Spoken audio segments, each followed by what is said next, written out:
નમસ્તે. દક્ષિણ એશિયાના દેશોએ એકબીજા સાથે સહકાર સાધી આગળ વધવા હેતુ 1985ના વર્ષમાં એક પ્રાદેશિક સંગઠન બનાવ્યું, SAARC, south Asian association four regional cooperation. હાલ તેમાં કુલ 8 સભ્ય દેશો છે: ભારત, પાકિસ્તાન, બાંગ્લાદેશ, ભૂટાન, નેપાળ, શ્રીલંકા, માલદીવ્સ અને અફઘાનિસ્તાન.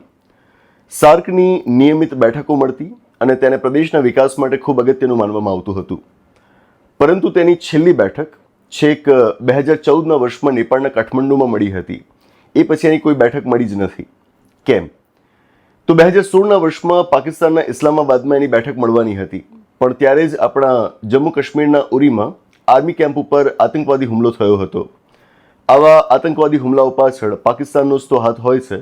તેથી આપણે એ બેઠકમાં ભાગ ન લીધો અને આપણી સાથે બાંગ્લાદેશ, ભૂટાન અને અફઘાનિસ્તાને પણ બેઠકમાં ભાગ લેવાનો ઇનકાર કર્યો. જો 8માંથી 4 દેશો બેઠકમાં ભાગ લેવાના જ ન હોય તો પછી બેઠક કરવી કઈ રીતે?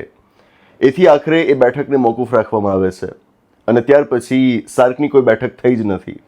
મતલબ કે સાર્ક હાલ મૃતપ્રાય અવસ્થામાં છે.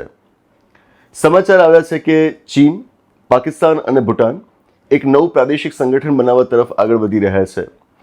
ચીનના કુમિંગમાં હમણાં આ 3 મળ્યા હતા અને એક રિપોર્ટ મુજબ તેઓ બીજા સાર્ક દેશોને પણ આ નવા સંગઠનમાં સામેલ થવા આમંત્રણ આપવાના છે.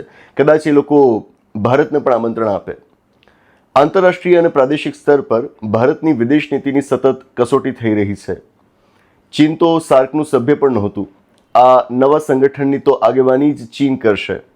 ઉપરાંત પાકિસ્તાન અને બાંગ્લાદેશ સાથેના આપણા સંબંધ નબળા રહ્યા છે. આવામાં જો આ નવું સંગઠન આકાર લે છે તો એ ભારત માટે એક મોટો પડકાર સાબિત થઈ શકે છે.